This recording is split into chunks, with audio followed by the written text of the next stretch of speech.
The GPS tracker dies at exactly 3:47 a.m., plunging the Arctic Research Station into digital silence. Dr. Robert Hayes feels his stomach drop as the last electronic heartbeat fades from his monitoring system. Outside, the wind has stopped completely, creating an unnatural stillness that makes his skin crawl. This isn't the peaceful quiet of the tundra. This is the suffocating calm before a predator strikes.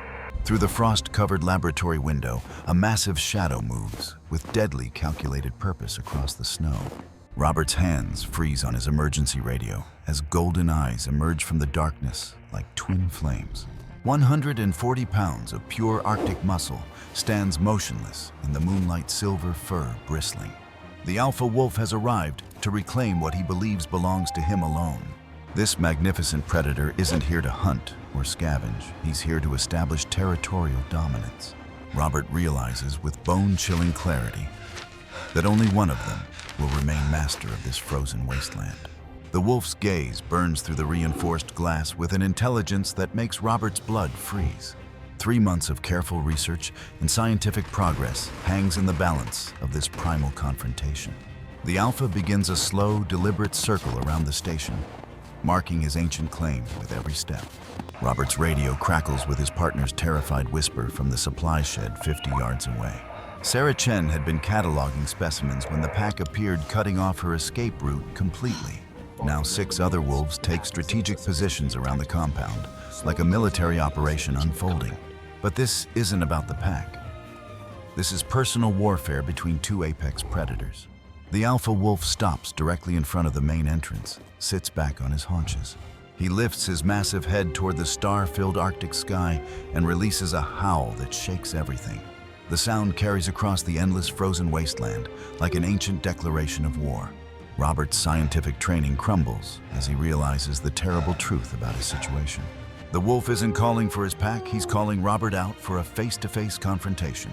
This is a challenge that transcends species, a battle for territorial supremacy in its purest form.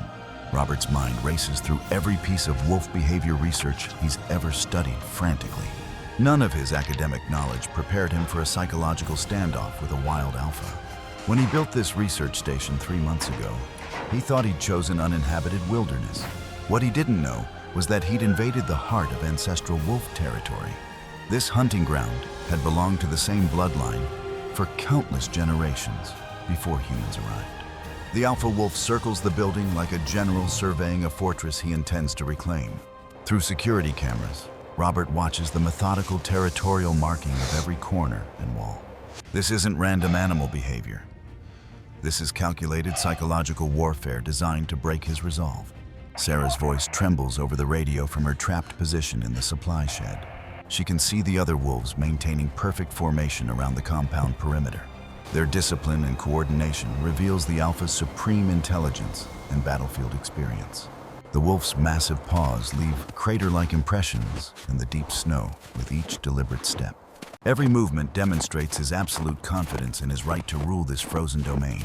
Robert watches in fascination and terror as the predator establishes his dominance without violence. The temperature outside reads -40 degrees, but the wolf seems immune to cold. His thick winter coat ripples with muscle as he completes his territorial inspection ritual.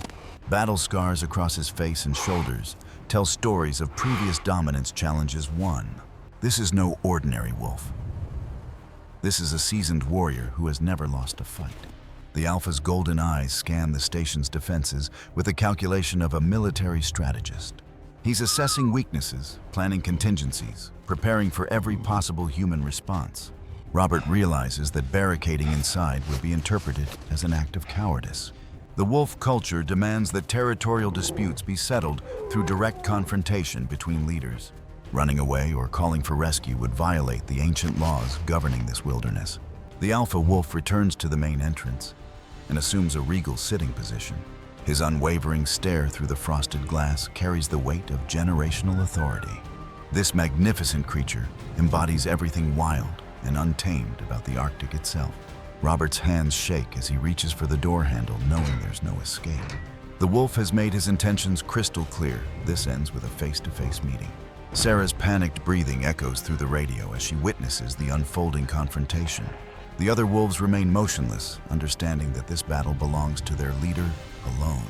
Robert takes a deep breath and slowly begins to unlock the reinforced station door. The Alpha's ears prick forward with interest, but he shows no signs of aggression. This isn't about killing, this is about establishing respect and territorial boundaries. The frigid Arctic air rushes into the station as Robert prepares to face destiny. Robert steps onto the snow-covered ground, and the Alpha wolf doesn't move an inch. Golden eyes lock onto his with an intensity that feels like staring into wilderness itself. 20 feet of frozen ground separates two apex predators in an ancient territorial standoff. The wolf's massive frame radiates power and confidence earned through years of Arctic survival. Every breath creates vapor clouds between them as the temperature continues dropping dangerously. Robert's scientific mind struggles to comprehend the psychological complexity of this confrontation. The Alpha isn't showing typical aggressive postures, no bared teeth, no raised hackles. Instead, he maintains perfect stillness while studying Robert's every micro-expression and movement. This is a test of character, courage, and worthiness to share sacred wilderness space. The wolf's gaze never wavers, never blinks, communicating volumes through pure eye contact. Robert feels the crushing weight of representing his entire species in this primal negotiation. Minutes pass like hours as neither predator shows any sign of backing down. The other wolves watch with fascination as their leader engages in diplomatic territorial warfare. Sarah's terrified whispers over the radio fade into background noise as tension escalates. Robert realizes that stepping backward would be interpreted as submission and weakness. The Alpha tilts his magnificent head slightly, studying the human's resolve with growing interest. This wolf has faced down grizzly bears' rival packs in countless Arctic survival challenges. He radiates the supreme confidence of a predator who has never met his match. Robert's legs tremble from cold and adrenaline, but he forces himself to remain standing. The wolf's nostrils flare as he analyzes human scent for signs of fear or deception. Every detail of Robert's posture and breathing is being evaluated by prehistoric predator instincts. The Alpha's intelligence shines through his golden eyes like ancient wisdom incarnate.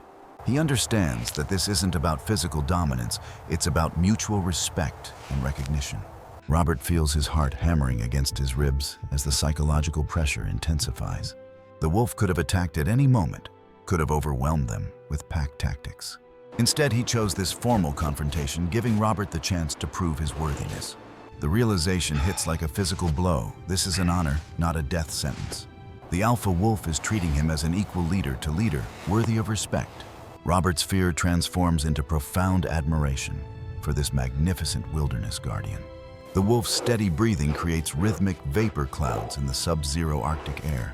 His supreme patience demonstrates the confidence of a predator who has never lost. Robert understands that this moment will define the future of human presence here. The Alpha's golden stare penetrates straight through to his soul and beyond. This isn't just about territory. It's about acknowledgement of natural law and order. The wolf waits with infinite patience for Robert to demonstrate his understanding. Robert slowly lowers himself into a crouch, bringing his eye level closer to dignity. The wolf's ears prick forward with unmistakable interest at this respectful gesture. For the first time since the standoff began, the Alpha's rigid posture softens slightly. Robert reaches into his coat pocket and withdraws his leather-bound field research notebook. 3 months of careful Arctic ecosystem documentation represents his life's work here. With deliberate, non-threatening movements, he places the notebook in the snow between them. The gesture offers his scientific knowledge to the true guardian of this wilderness. The Alpha wolf approaches the offering with cautious curiosity, nostrils flaring analytically. He sniffs the notebook thoroughly, reading the human stories contained within its pages. Robert holds his breath as the predator evaluates this unprecedented act of respect. The wolf lifts his magnificent head and looks directly into Robert's eyes again. Something fundamental shifts in that golden gaze, not submission, but acknowledgement of worthiness. The Alpha sits back on his haunches in a gesture that transcends species barriers. The other wolves visibly relax their defensive positions around the compound perimeter. Sarah's amazed gasp crackles through the radio as she witnesses this historic moment. The Alpha wolf stands and walks deliberately to the edge of Robert's research area. With precise movements, he marks a clear boundary line in the pristine snow. The message is unmistakable. Human territory ends here. Wolf domain begins there. He returns to face Robert and releases a single authoritative bark of communication. This isn't a threat or warning. It's a formal declaration of coexistence terms. Robert nods in understanding, accepting the boundaries established by natural law and wisdom. The magnificent Alpha turns and leads his pack back into the Arctic night. Their ghostly forms disappear into the darkness like spirits returning to wilderness legends. Robert retrieves his notebook, finding it undamaged, but somehow transformed by wolf acknowledgement. The pages now carry the scent and approval of the Arctic's supreme predator. Sarah emerges from the supply shed, her face reflecting awe at what she witnessed. The GPS tracker remains broken, but Robert realizes he no longer needs technological guidance. He knows exactly where he belongs, sharing the last wild place with its rightful guardians. From this night forward, the research station operates under an unspoken treaty agreement. The wolves patrol the perimeter, protecting the humans from other Arctic dangers. Robert's scientific work now contributes directly to the conservation of their shared homeland. The alpha wolf's scent marks around the station boundaries serve as protective warning signs.